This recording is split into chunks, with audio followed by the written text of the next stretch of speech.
بسم الله الرحمن الرحيم.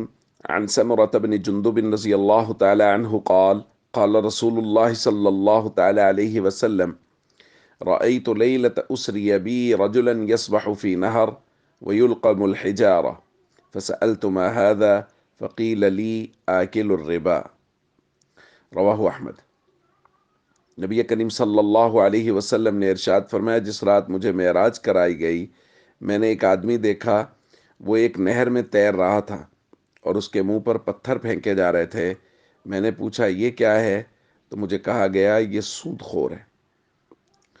اور ایک دوسری روایت جو سند کے اعتبار سے کمزور ہے لیکن تائید کے طور پر اس کو پیش کیا جاتا ہے، نبی کریم صلی اللہ علیہ وسلم نے ارشاد فرمایا: اتیت لیلۃ اسری بی علی قوم بطونہم کالبیوت، میں معراج کی رات ایسی قوم کے پاس سے گزرا کہ ان کے پیٹ گھروں کی طرح تھے، فیہ الحیات، اس میں سانپ تھے، تراب خارجی بطونہم، جو ان کے پیٹوں سے باہر سے نظر آ رہے تھے۔ فقلت، تو میں نے پوچھا، من ہؤلاء یا جبریل، جبریل یہ کون لوگ ہیں؟ تو انہوں نے بتایا، ہؤلاء یکلۃ الربا، یہ سود خور ہیں۔ دوستو، سود ایک بہت بڑا گناہ ہے، اور چونکہ وہ اقتصادی معاشرتی طور پہ وہ غرباء کا استحصال کرنے والا نظام ہے، اس لیے شریعت نے بہت شدت اور سختی کے ساتھ اس کو منع کیا ہے اور اس کو اللہ اور اس کے رسول کے ساتھ جنگ قرار دیا ہے۔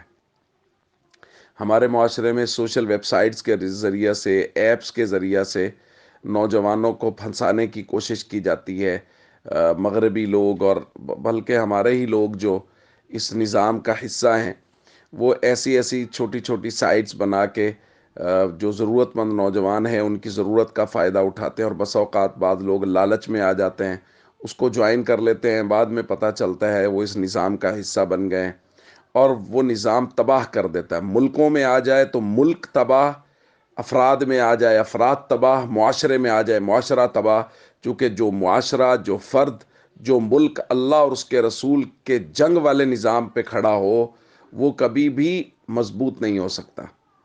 تو اس لیے ہم سب کو چاہیے بہت احتیاط کریں، بہت احتیاط کریں کہ جس کام کو بھی کریں سب سے پہلے یہ ضرور تحقیق کر لیں کہ یہ کام کہیں سود کے زمرے میں تو نہیں آ رہا۔